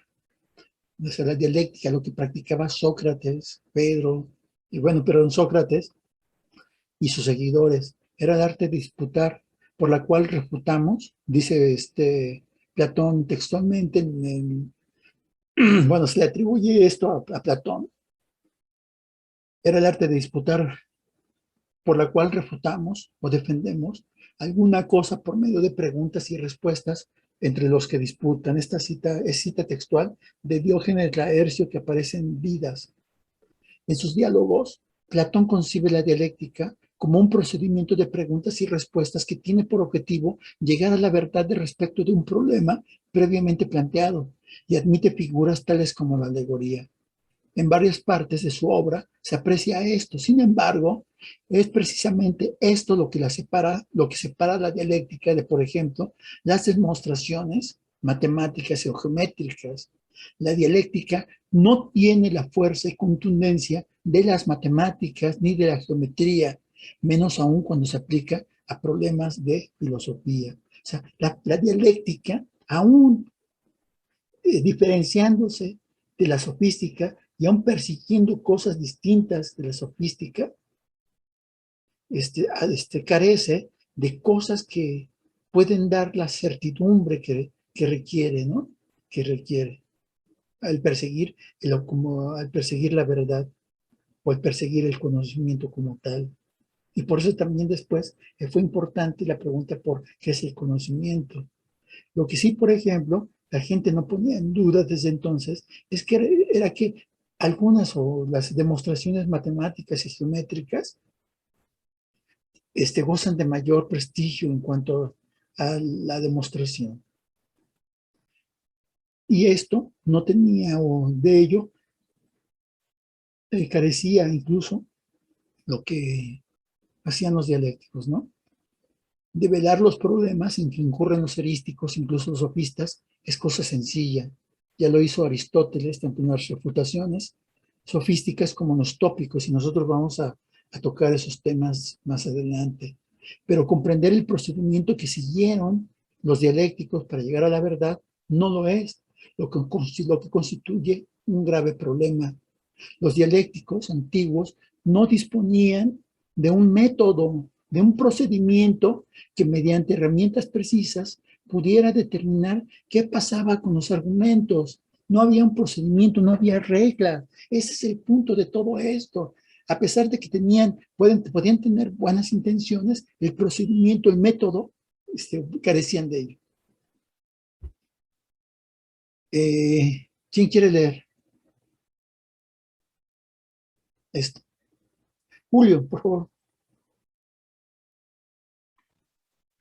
Platón, Fedro, Sócrates. Para mí, por cierto, todo me parece un juego que hubiéramos jugado, pero de todas estas cosas que al azar se han dicho, hay dos especies que si alguien pudiera dominar con técnica no sería mala cosa. Fedro, ¿qué especies son esas? Sócrates. Una sería la de llegar a una idea que, en visión de conjunto, abarcase todo lo que está diseminado para que, delimitando cada cosa, se clarifique, así, lo que se quiere enseñar. Hace poco se habló del amor, ya fuera bien o mal, después de haberlo definido, pero al menos la claridad y coherencia del discurso ha venido precisamente de ello. Pedro. Y de la otra especie que me dice Sócrates. Sócrates, pues que recíprocamente hay que poder dividir las ideas siguiendo sus naturales articulaciones y ponerse a quebrantar ninguno de ellos sus miembros, a manera de un mal carnicero. Hay que proceder, más bien, como hace un momento, los dos discursos que captaron en una única idea común a ambos, la insania que hubiera en el pensamiento. 265 BC. Y más adelante agrega, Sócrates. Y esto es de lo que soy amante, Fedro, de las divisiones y uniones, que me hacen capaz de hablar y de pensar, y creo que hay algún otro que tenga como un poder natural de ver lo uno y lo múltiple, lo persigo, yendo tras sus huellas como tras de un dios. Por cierto, que aquellos que son capaces de hacer esto, les llamo, por lo pronto, dialécticos. Gracias. Pese a y eso es, digamos, la concepción de la dialéctica, pero de todos modos, no hay un procedimiento para encontrar definiciones, no hay un procedimiento para dividir, para unir ideas con ideas, ¿sí? Eso es lo que careció incluso la dialéctica, incluso Sócrates, Platón, todos ellos. Pese a la claridad con que concebía la dialéctica, carecía, como ya señalé, de método. De eso carecían estas personas. Al final, el análisis llevado a cabo en los diálogos era casuística. A eso se reducía, desde mi punto de vista, todo lo que habían desarrollado los seguidores de Sócrates y Sócrates mismo. No hay un procedimiento, una técnica bien especificada que indique cómo proceder, menos aún una teoría sobre las relaciones que se establecen entre las premisas y la conclusión de los razonamientos. No hay una sola reflexión acerca de las condiciones que se tienen que cumplir para que se afirme que un conjunto de premisas implica la conclusión, lo cual es, según creo, aunque nunca se enuncie de manera explícita, la aspiración de la dialéctica. Solo así los dialécticos se podrían distinguir absolutamente de los sofistas. ¿Sí? O sea, en realidad, bueno, no sé si decirlo así sea lo más correcto, pero en realidad solo era en cuanto a aspiración a la verdadera diferencia entre sofistas y dialécticos, ¿no? Porque al final, como no había método, se podían equivocar. Y como no había método, las cuestiones muchas veces podían reducirse a cuestiones psicológicas y no lógicas.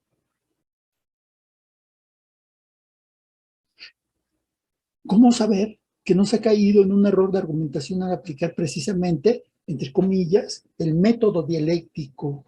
Lo más probable, lo más que dice Platón en ese sentido es lo siguiente. ¿Quién quiere leer?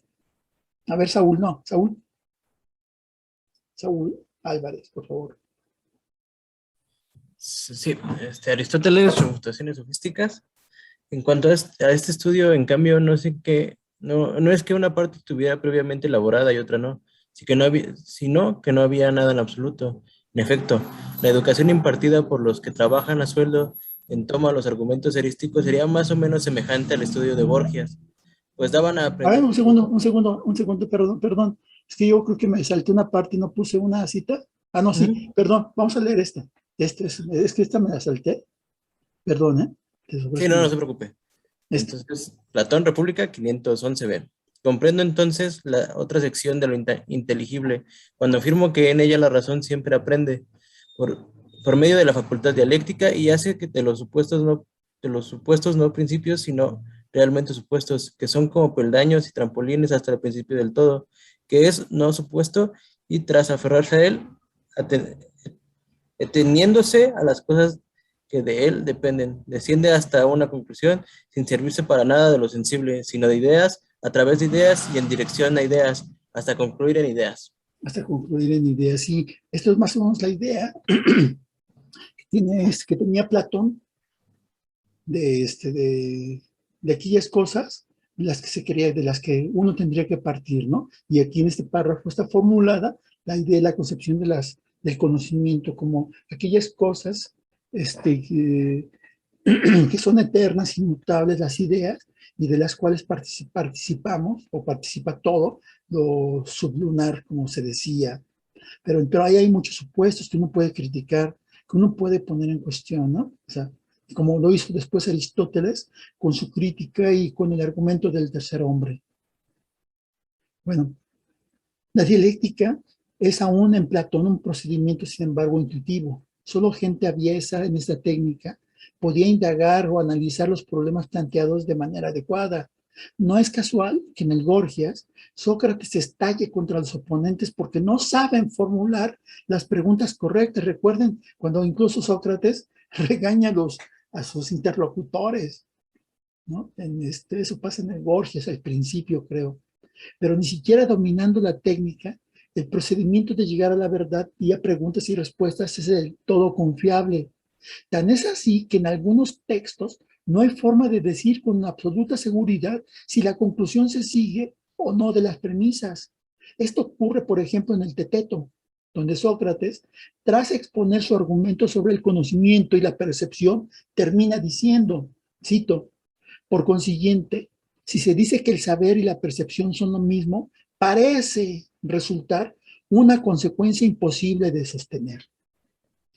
Pero subrayo la palabra parece porque en ella Sócrates indica la falta de certeza que tiene de la conclusión y entonces comienza a elaborar otro argumento para responder a la pregunta de qué es el conocimiento. Incluso con esto lo que pretendo es transmitir la idea de que a veces incluso aplicando el, entre comillas, procedimiento dialéctico, no se tenía seguridad acerca de las inferencias a las que se estaba llegando, ¿no?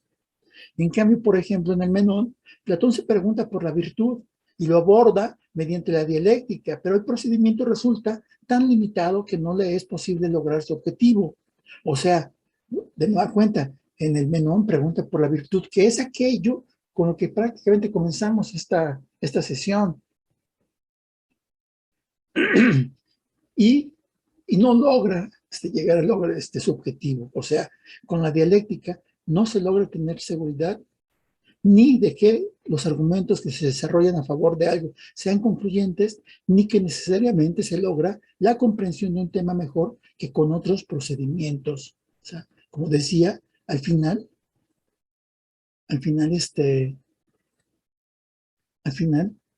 pues la diferencia ¿no? entre sofistas y dialécticos es tal vez se puede cuestionar en muchos sentidos, ¿no? El problema es que los dialécticos no tuvieron una metodología, un método mediante el cual proceder, sino que se guiaban muchas veces por su intuición, por la buena comprensión del lenguaje y por su racionalidad, sea lo que fuere, lo que entendieran por ella. En el Laques, en cambio, aparte de investigar qué es la virtud, Sócrates pregunta a Laques qué es, por ejemplo, la valentía, y por más esfuerzos que hace, y si ustedes, por ejemplo, atienden lo que va diciendo Sócrates y cómo va construyendo Sócrates sus argumentos para investigar qué es la virtud, lo que hace Sócrates, el Sócrates de Platón, en ese diálogo es prácticamente ridiculizar a Laques. Lo mismo hace con Dionisodoro en el Gorgias, ¿no? La forma en que lo trata, lo ridiculiza y al final lo que hace Sócrates, el Sócrates de Platón, es ir ridiculizando a los sofistas. Y justamente, como al final en ese sentido el discurso lo gana el Sócrates de Platón, nosotros vemos a los sofistas como ridiculizados. Tenemos una impresión negativa de la labor de los sofistas, ¿no? Por la forma en que los trataba el Sócrates de Platón. Pero bueno, en fin, me desvié, ¿no? Al final Laques se da por vencido, no puede definir qué es la valentía y cede su lugar a Nicias, quien tampoco sale bien librado. O sea, siempre es la refutación por medio de la dialéctica. Pero de nueva cuenta, el problema consistía en que no se contaba con un método para generar buenas definiciones y relaciones entre sí. Menos aún, se contaba con un método que permitiera tener certeza acerca de qué implicaciones eran correctas y qué implicaciones no lo eran. Y eso hace una gran diferencia entre todo esto, entre unos y otros, entre los que sí tienen un método y los que no tienen un método, y todos ellos no tenían un método. No tienen un método, desde mi punto de vista. ¿No? Por ello, era relativamente sencillo hacer caer a los interlocutores en contradicciones tras preguntarle qué se entiende por la virtud, la justicia, la bondad, la belleza, el conocimiento, el amor, porque ellos no tenían método, pero si uno interrogara a este hombre de la misma manera, podríamos incluso llegar a cosas más que interesantes. todo esto siguió, todo esto se daba en ese ambiente y estas personas se disputaban el lugar que correspondía a los educadores, ¿no? ¿Qué tipo de educación enseñar a los individuos? ¿Con qué métodos, con qué herramientas iba a educar a los individuos? ¿Sí? ¿Para qué se educaba? ¿Cuál era su función en la ciudad? ¿Cómo contribuiría la educación que se quería impartir en ese ambiente? ¿Sí? Pero sin método,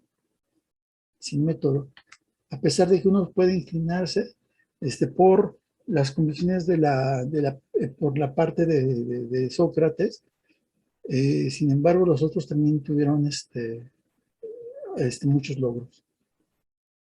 Y aquí, por ejemplo, es donde entra en escena justamente Aristóteles, quien al final de las refutaciones sofísticas, hace énfasis sobre los logros de su investigación. Y aquí sí quiero ser así súper enfático.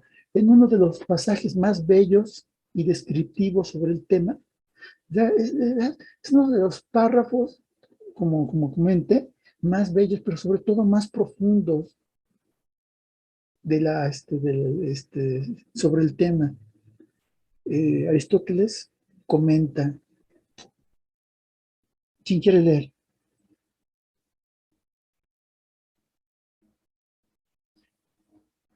Hermes. Sí. Refutaciones sofísticas. En cuanto a este estudio, en cambio, no es que una parte estuviera previamente elaborada y otra no, sino que no había nada en absoluto. En efecto, la educación impartida por los que trabajan a sueldo en torno a los argumentos heurísticos sería más o menos semejante al estudio de Gorgias, pues deben aprender de memoria, los unos enunciados retóricos y los otros enunciados interrogativos, en los que creían respectivamente unos y otros que acostumbraban a caer la mayoría de argumentos. Por ello, la enseñanza, para los que aprendían de ellos, era rápida pero sin técnica. Sobre las cuestiones de retórica existían ya muchos y antiguos escritos, mientras que sobre el razonar no teníamos absolutamente nada anterior que citar, sino que hemos debido afanarnos empleando mucho tiempo en investigar con gran esfuerzo. Gracias, Hermes. Y justamente, por ejemplo, en este párrafo que aparece hacia el final de las refutaciones sofísticas, en la parte 34, en el parágrafo 34, Aristóteles anuncia lo que después sería considerado como el inicio de la lógica, ¿no? Pero esta parte, este párrafo de la diapositiva, no se refiere con este párrafo a lo que hizo después Aristóteles en los analíticos primeros, menos aún en los analíticos segundos.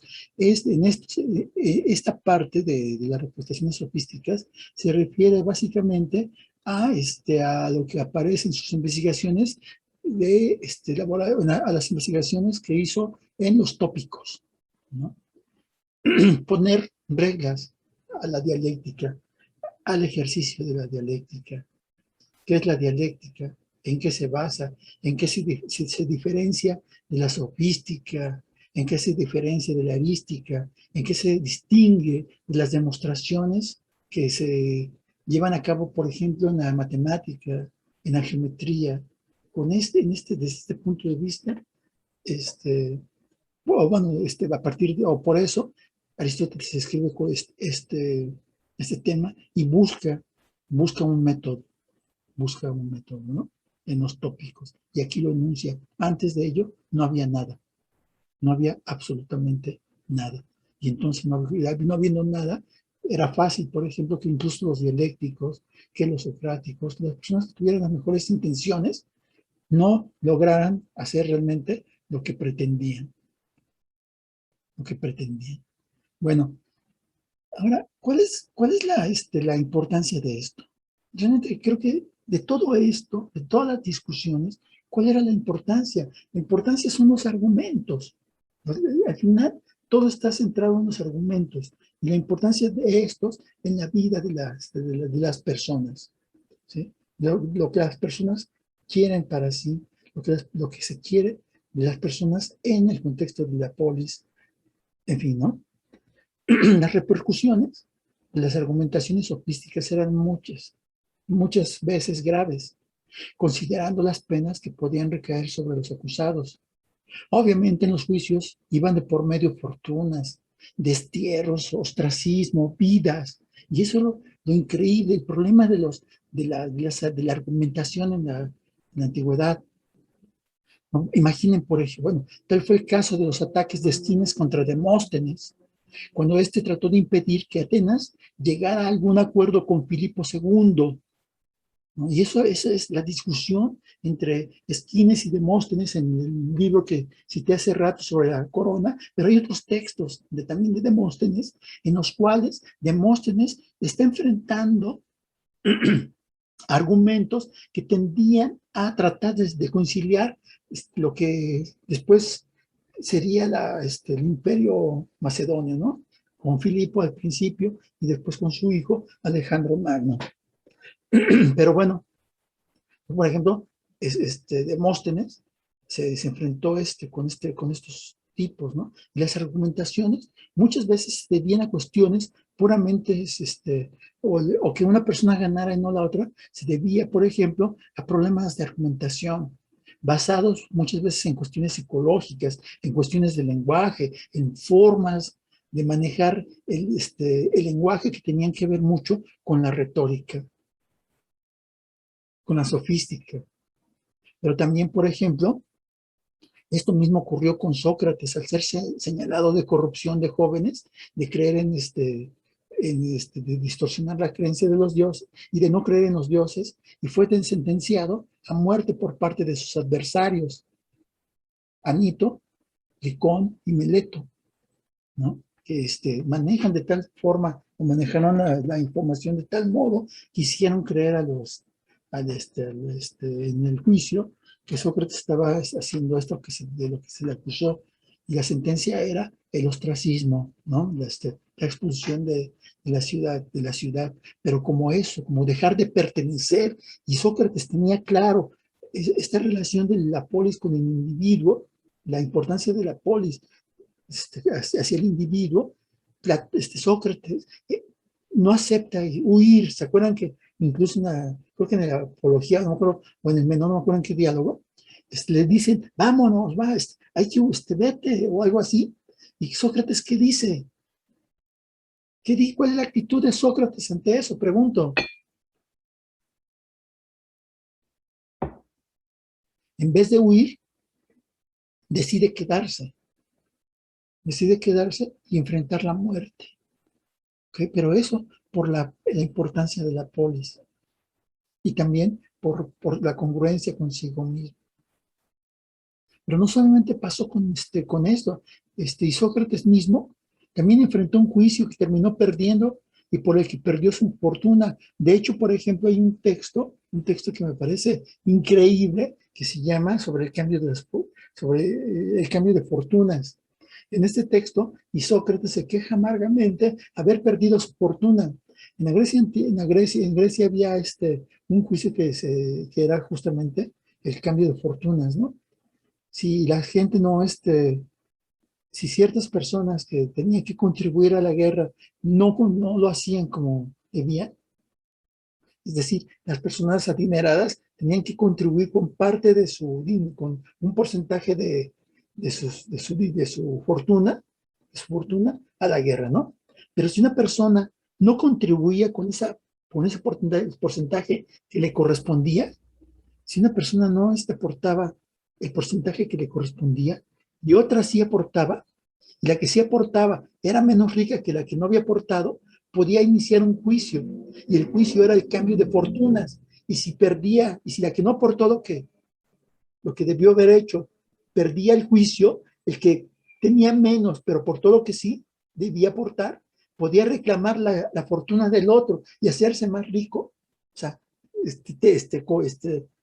hacerse de esa fortuna y entregar su fortuna, que era menos, al otro. Y entonces era el cambio de fortunas. Y Sócrates perdió ese juicio, ¿no? Pero lo perdió, según él, porque por cuestiones de la forma en que se manejaron los argumentos. Básicamente, Es la idea, la recuerdo. Pero, por ejemplo, también esto, ese tipo de juicios, cuando las cosas judiciales, uno de esos juicios lo perdió el padre de Demóstenes, ¿no? Y fue desterrado. Y eso fue una afrenta también para la familia, ¿no? Bueno, y entonces, entonces llega, creo que ya no hay más diapositivas, ya no hay más diapositivas. Entonces llega la idea de que, bueno, y todo esto, en donde las personas se manejan como quieren, como pueden, pues hay que poner orden, ¿no? Y la primera reflexión seria acerca de los argumentos la hace Aristóteles en los Tópicos, ¿sí?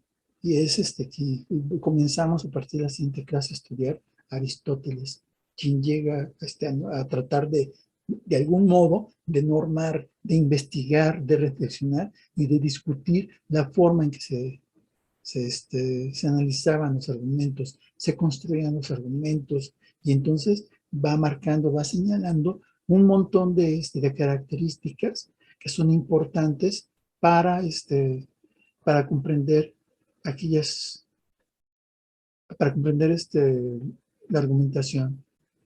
Ahora, ya para terminar rapidísimo esta sesión, una breve reflexión, una pregunta para quien quiera participar, obviamente, ¿no? Al final, ¿quién gana la disputa? Por la educación en en la antigua Grecia. ¿Quién creen?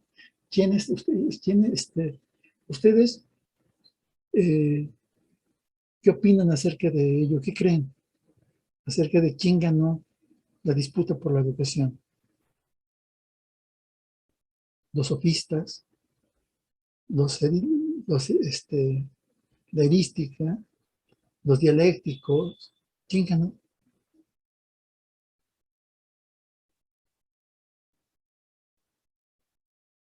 Julio dice, en una parte, los sofistas. Bueno, ok. Pues nadie no puede ganar algo que se riñe continuamente. Sí, pero ¿quiénes tuvieron más peso al final de todo esto? ¿Cómo se siguió manejando la política? ¿Cómo se siguieron? Ahorita voy contigo, Hermes. Ahorita, ¿cómo se siguieron llevando a cabo los juicios? ¿Cómo se siguió haciendo política? ¿Quién influyó más, Ernest? Yo diría que los filósofos, porque, por ejemplo, Alejandro Magno fue alumno de Aristóteles, que es filósofo. Otro ejemplo sería, bueno, ya es más de Grecia, es de Roma, Marco Aurelio, todo lo que aprendió, lo aprendió del estoico que era esclavo, que se me fue el nombre ahorita. Ahí se me fue el nombre del estoico. Bueno, no un estoico que era un esclavo, pero no me acuerdo qué. ¿No era Séneca? No, era, a ver, lo busco. Epicteto, ¿no? Epicteto, sí, cierto. Ajá, Epicteto, sí. Eso. Entonces, bueno, esa es la respuesta. Ok. Julio. Bueno, pero también desde mi punto de vista creo que si bien, como dice Hermes, hubo más impacto por parte de los filósofos, la mayoría de la polis se siguió dejando llevar pues por la forma de conocimiento de los sofistas, o sea, se adopta, que se quiera o no, una forma de retórica, como usted lo planteó al principio, ¿no? Más o menos, que dentro de todo, aunque se tengan o no argumentos, a veces se termina ganando por la vía del alzar la voz, del ser el que más puede, el que más termina, pues sí, o sea, se adopta, se quiera o no, esa forma, y la mayoría de las personas de la polis, que a final de cuentas, si bien no son todos ellos los que llevan la política y todo eso, pero pues son la mayoría. Es mi punto de vista. Sí, gracias. Pues fíjate que, por ejemplo, yo creo que en cuestiones políticas y en cuestiones de la relación del individuo con la polis, ganaron los sofistas. Yo tengo esa impresión. De hecho, por ejemplo, les recomiendo que vean el libro de Jagger, de la paideia, ¿no? Pero no solo. Hay otro texto, déjenme ver si lo está por acá. Hay un par de textos más. Uno que se llama La retórica en Grecia y Roma, de Pernod, y el Demóstenes de Jagger también, donde en realidad la idea es esa, ¿no? Que al final quienes fueron ganando la partida en el ámbito de la vida pública fueron los sofistas. En cambio, la filosofía se fue por otro derrotero. Pero bueno, esa es otra historia.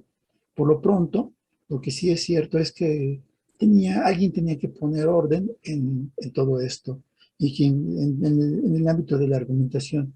Y lo que creo que quien ganó fue, quien comenzó toda la historia fue Aristóteles.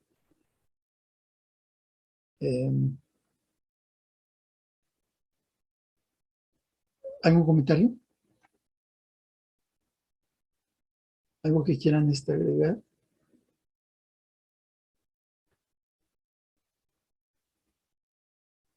Críticas, sugerencias. Si no es así, cerramos la clase y les pido que por favor que comiencen la lectura de las categorías como lo indiqué en el correo. Y es importante primero comenzar por las categorías, porque después también incluso en los tópicos, Aristóteles regresa a ellas una y otra vez, ¿no? Y entonces si no hay comentarios, críticas, sugerencias o algo que ustedes quieran agregar, nos vemos el próximo miércoles. Por favor lean, y en general así van a ser las clases. Si no tienen más, entonces les agradezco muchísimo.